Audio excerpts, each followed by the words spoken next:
தமிழ்நாடு அரசால் 2009ஆம் ஆண்டு கொண்டு வரப்பட்ட உள் இடஒதுக்கீட்டு சட்டத்தின் காரணமாக தமிழகத்தில் பட்டியல் பிரிக்கக்கூடிய பெரும்பான்மையான தேவேந்திரோல வேளாளர்களும் ஆதிராவிடர் சமுதாய மக்களும் மிகப்பெரிய பாதிப்புக்கு ஆளாகிறார்கள். இந்த குறைபாட்டை நெறிமுறைக்கு மாறான அந்த சட்டத்தை, அந்த அரசாணையை ரத்து செய்ய வேண்டும் என்று வலியுறுத்தி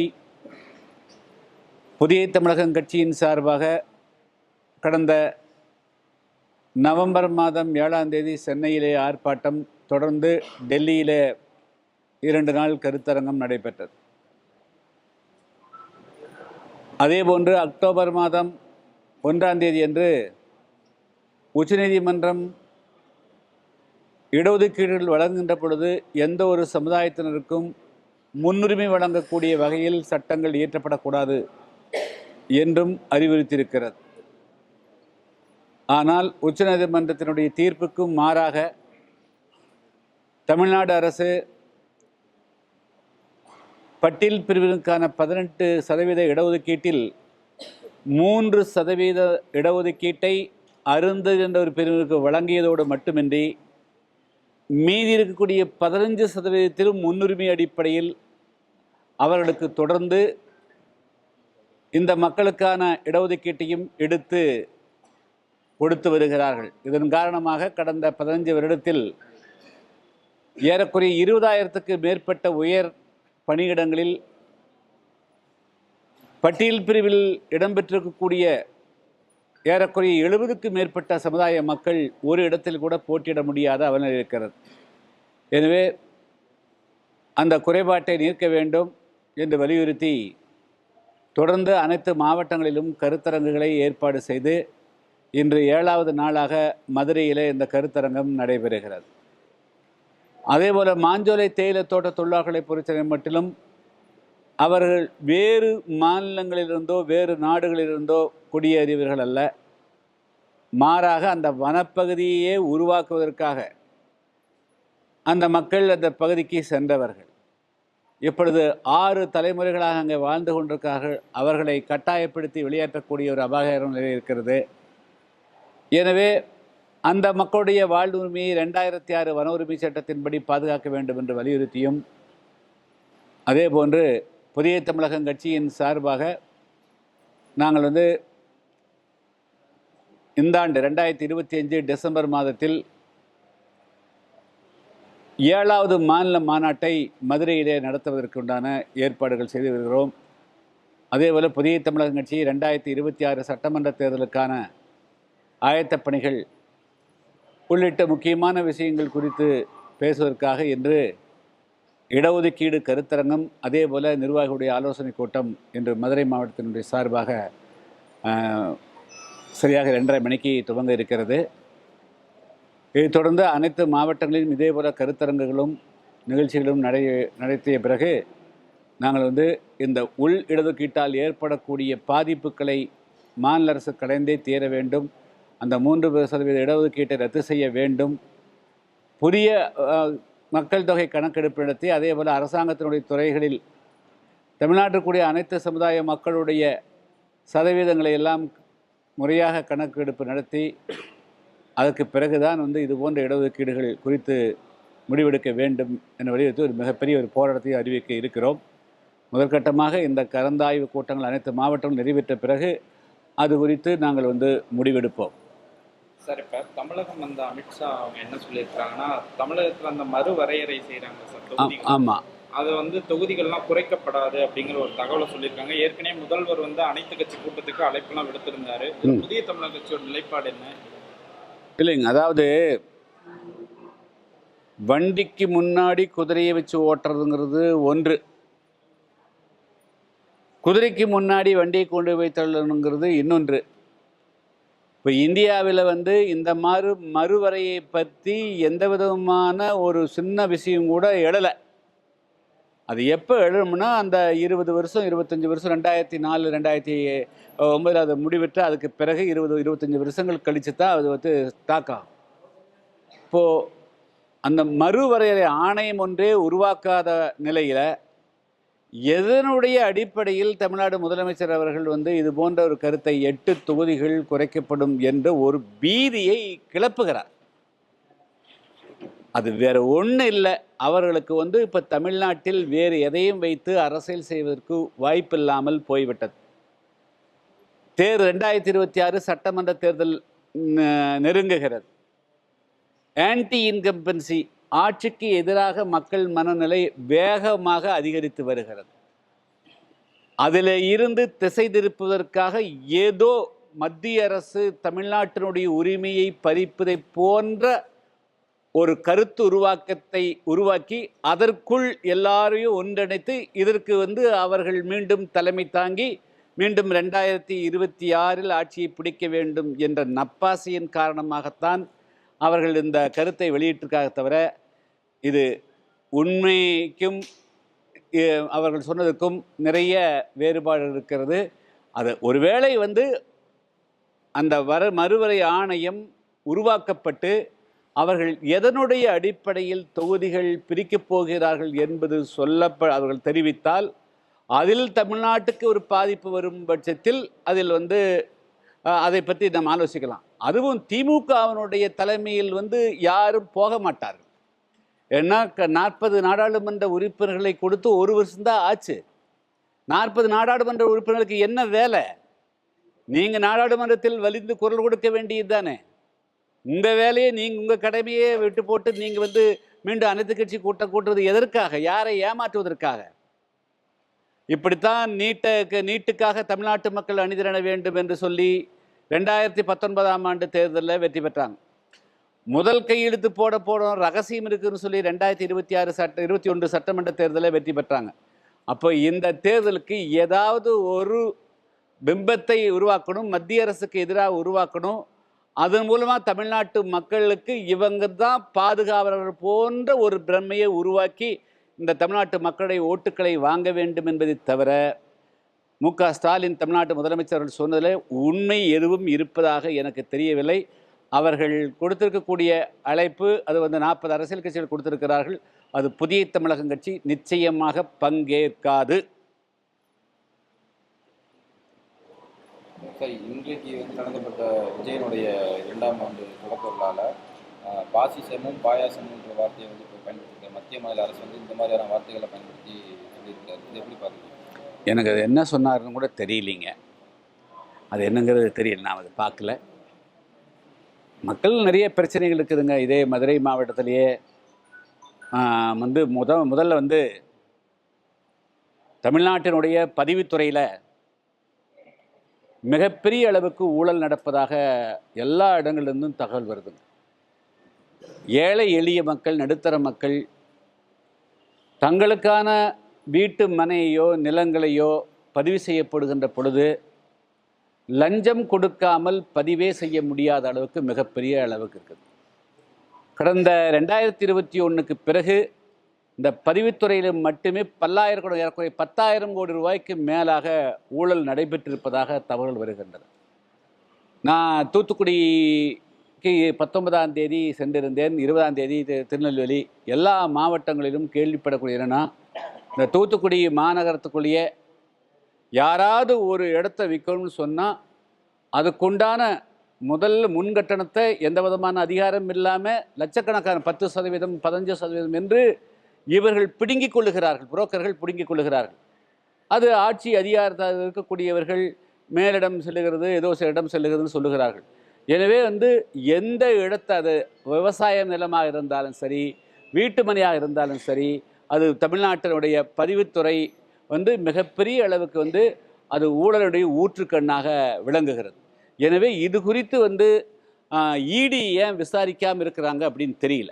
அதனால் தமிழ்நாட்டினுடைய பதிவுத்துறையில் நடைபெறக்கூடிய மிகப்பெரிய பகல் கொள்ளையை காட்டிலும் ஒரு மோசமான கொள்ளை நடைபெறுகிறது.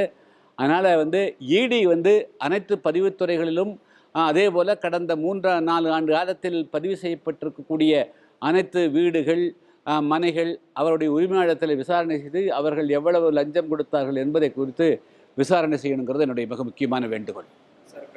ஏன்னா இப்போ உதாரணத்துக்கு கடந்த 2 நாளைக்கு முன்பாக இந்த மதுரை பகுதியிலேயே ஒரு பதிவாளர் வந்து 70,000 ரூபா லஞ்சம் வாங்கினதாக பிடிபட்டிருக்காங்க. இது வந்து ஒரு டிப் ஆஃப் த ஐஸ்பர்க். இது வந்து ஒரு மிக ஒரு சின்ன எடுத்துக்காட்டு.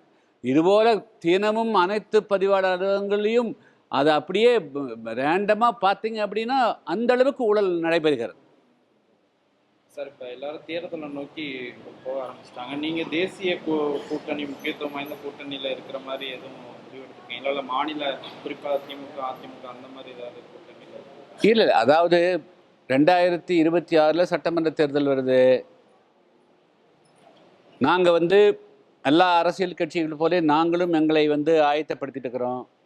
இன்னும் அனைத்து மாவட்டங்களில் நடைபெறக்கூடிய ஆலோசனை கூட்டங்களும் புதிய தமிழகம் கட்சியை வாக்குச்சாவடி அளவில் வந்து வலுப்படுத்துவதற்கான ஆலோசனைகள் தான் இது நடைபெறுகிறது. தேர்தலில் தமிழ்நாட்டை பொறுத்தளவு வந்து நிச்சயமாக பல மாற்றங்கள் இருக்கும். நான் ஏற்கனவே கடந்த முறை 2 முறை வந்து மதுரையிலே பத்திரிகையாளர் சந்திப்பின் போது சொல்லிக்கிறேன். 2026 கூட்டணி ஆட்சி தான் மலரும். கூட்டணி ஆட்சிக்கு அதுதான் வந்து வெற்றியை தரும். அது போன்ற ஒரு அரசியல் சூழ்நிலையை உருவாக்கி அதில் பங்கேற்பது தான் புதிய தமிழகம் கட்சியினுடைய நிலைப்பாடு. இதில் தேசியமும் அல்லது மாநிலம் என்ற விதிமுறைகள்லாம் எதுவுமே கிடையாது. புதிய தமிழகம் உள்ளிட்ட பல அரசியல் கட்சிகளும் சேர்ந்து தான் தமிழ்நாட்டில் ஒரு ஆட்சியாரத்தை உருவாக்க வேண்டுமே தவிர, அது ஒன்றுதான் வந்து திமுகவிலிருந்து தமிழ்நாட்டு மக்களை விடுதலை செய்வதற்கான ஒரே வழி. மணல் கொள்ளை, கனிவள கொள்ளை, அதே பதிவு பத்திர கொள்ளை என்று அதே போல் தமிழ்நாட்டில் சட்ட ஒழுங்குகள், அதாவது தினமும் வந்து பாலியல் பலாத்காரத்துக்கு ஆளாகாத நாளே இல்லை என்ற ஒரு நிலை உருவாகி வந்திருக்கிறது. எனவே இதிலிருந்து ஒட்டுமொத்தமாக தமிழ் மக்களை காப்பாற்ற வேண்டும் என்று சொன்னால் 2026 திமுக வீட்டுக்கு அனுப்பப்பட வேண்டும். அந்த ஆட்சி அகற்றப்பட வேண்டும். அமையக்கூடிய ஆட்சி கூட்டணி ஆட்சியாகத்தான் அமைய வேண்டும். அதற்குத்தான் புதிய தமிழகம் கட்சி முன்னெடுக்கும். அதற்கான பணியை வந்து தொடர்ந்து நாங்கள் முன்னெடுத்து செல்வோம். சார், கட்சி தொடங்கி நீங்கள் 27 வருஷம் நீங்கள் கம்ப்ளீட் பண்ணிட்டீங்க. உங்கள்கிட்ட அந்த கேள்வி வேறு கரெக்டாக நினைக்கிறேன். ஆக்சுவலாக தாவேக்கா 2ஆம் ஆண்டு விழாவில் இன்னைக்கு விஜய் என்ன பேசியிருக்காருன்னா, மொழியை வந்து கற்றுக்கிறது வந்து அவர்களுடைய தனிப்பட்ட உரிமை.